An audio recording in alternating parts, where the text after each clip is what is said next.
కానీ 64 కళల చోర కళ కూడా ఉన్నదట కదా. మరి అసంటప్పుడు చోరీలు చేసే దొంగలను కళాకారులు అనాలి కానీ దొంగలు దొంగలు అని ఎందుకంటారు ఎందుకంటారు ఎందుకంటారు యువరానర్? ఇగో గిట్లనే ఆల్ ఇండియా దొంగల సంఘం మాసప్ ట్యాంక్ షాకోళ్ళు ఉద్యమం లేవదేశ యుగురం ఒకటి పెట్టుకున్నారట. వాళ్ళు వీళ్ళు అనంగా నా చెవుల పడ్డది. మరి వాళ్ళ డిమాండ్లో కూడా న్యాయం ఉన్నదంటారా? న్యాయమా మన్నా?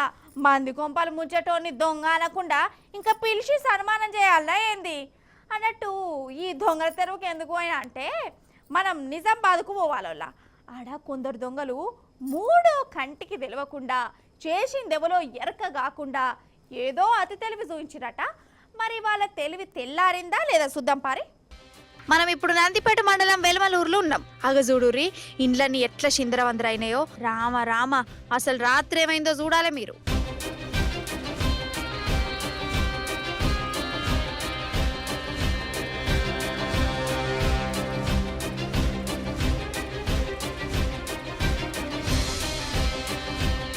అగో అర్ధరాత్రి 12 దాటింది. ఇంకొక 3 నిమిషాలైతే ఒకటైతుంది.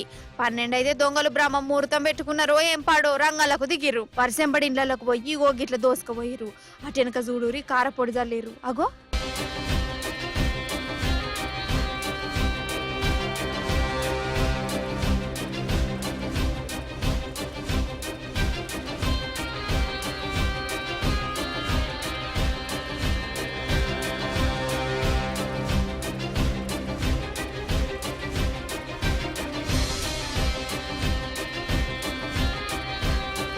కారపొడి జల్తనట. దొంగతనం ఎవరు చేసిరో తెలియదారోళ్ళ.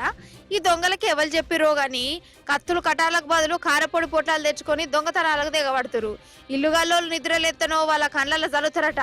దొంగతనం ఏ డిస్టర్బ్ లేకుండా జరుగుతానో తెచ్చిన కారపొడి ఇంట్లోనే చలిపోతారట. ఇట్లా ఒకటే రాత్రి 3 ఇండ్లల్లో వాళ్ళ చొరకల చూయించిర్రు. 20 తులాల బంగారం, వెండి, లక్షల రూపాయల నగదు పోతం చేసిపోయిర్రు.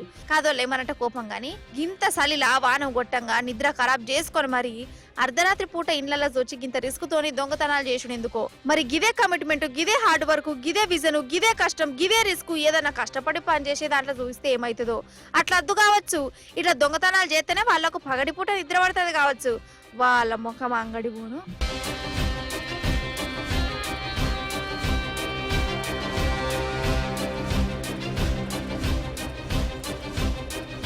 అన్నట్టు చోరకాలంటే యాదికొచ్చింది. మహారాష్ట్రలో కూడా ఒకడు ఒకలింట దొంగతనానికి పోయిండోళ్ళ. కావలసిన సామాన్ తీసుకున్నాడు, కానీ తెచ్చుకున్న మూట సరిపోలే. కడమ సొమ్ము కోసం మళ్ళీ రోజు రాత్రి వచ్చిండు. కానీ అప్పుడే వానికి కరెంటు షాట్ కొట్టినట్టు అయింది. ఆ ఇల్లు మహారాష్ట్రలో బాగా పేరుపోయిన నారాయణ అనే కవిదట.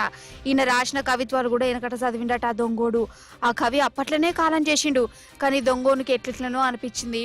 అయ్యో పోయి పోయి కవి గారింట్లో దొంగతనానికి పోయినా అని గలీజ్ అనిపించిందట.